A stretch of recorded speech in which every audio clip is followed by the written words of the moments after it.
Donc ce petit couloir qui mène à la plage, je le connais bien, je connais par cœur. Ça, c'était mon filao, ça.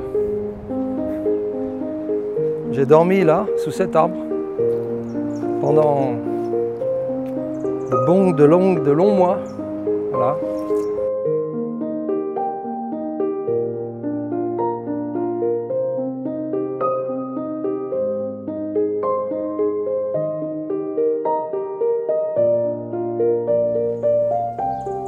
Je m'appelle Cyril Tanto, j'ai 53 ans.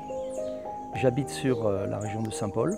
Je suis l'aîné d'une famille de 3 enfants, d'une fratrie de 3 enfants. J'ai 2 sœurs plus jeunes et j'avais 16 ans quand mes parents, se disputant quotidiennement, se sont séparés. Ça m'a meurtri, ça m'a blessé profondément et je me suis malheureusement réfugié là où il ne fallait pas. Je me suis replié sur moi-même et le souci que j'ai rencontré, c'est que, comme je le disais, je me suis réfugié là où il ne fallait pas. J'ai commencé à sortir le soir, à rentrer tard, à essayer de trouver de la distraction, à essayer de trouver de la consolation.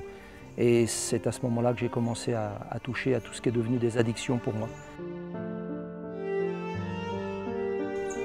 À l'époque, j'étais dominé par la drogue, par la solitude, par toutes sortes d'addictions, la cigarette, l'alcool. Et je venais de passer un temps d'errance où j'étais sans domicile fixe pendant 8 mois sur la région de la Saline-les-Bains.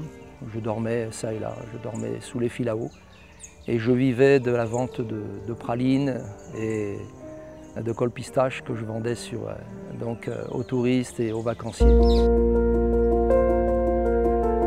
C'est à l'âge de 23 ans que j'ai pour la première fois entendu l'Évangile sur cette même ville de Saint-Paul.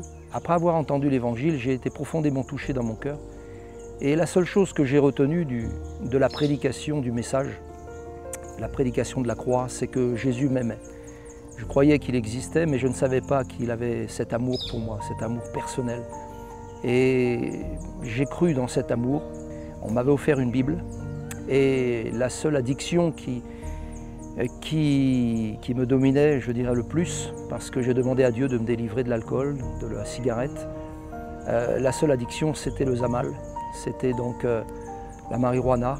Et j'avais dans ma main, dans une main la Bible et dans une autre main donc, le zamal, et il fallait que je fasse un choix. Et je me rappelle en octobre de l'année 1993, j'ai été convaincu dans mon cœur de péché. J'ai été convaincu profondément qu'il fallait que je me repente et que je demande pardon à Dieu de ces égarements à répétition. Et c'est ce jour-là que le Seigneur s'est vraiment révélé dans sa puissance à mon cœur. Il m'a délivré instantanément de cette addiction. Je plantais, j'en avais dans ma cour puisque je louais une petite maison dans les Hauts-de-Saint-Paul. Et j'ai arraché toute cette plantation-là, je me suis séparé complètement. Je l'ai arraché à la fois dans mon cœur, Dieu l'a arraché dans mon cœur et moi je l'ai arraché dans ma cour, si je puis dire. Et j'ai goûté à cette vie nouvelle.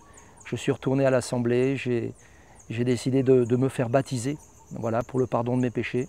Depuis ce jour, je marche avec le Seigneur. J'ai ensuite trouvé un travail avec un contrat à durée indéterminée.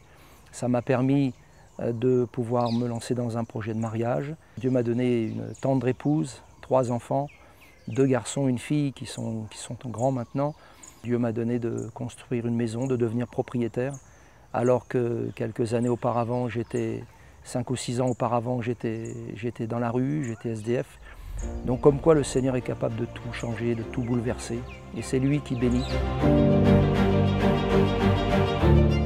Je bénis le Seigneur pour le pardon de mes péchés et pour la vie éternelle. Je crois que Jésus m'a pardonné. Je crois que Jésus est mon sauveur, qu'il est vraiment le Seigneur de ma vie. Et je bénis son nom.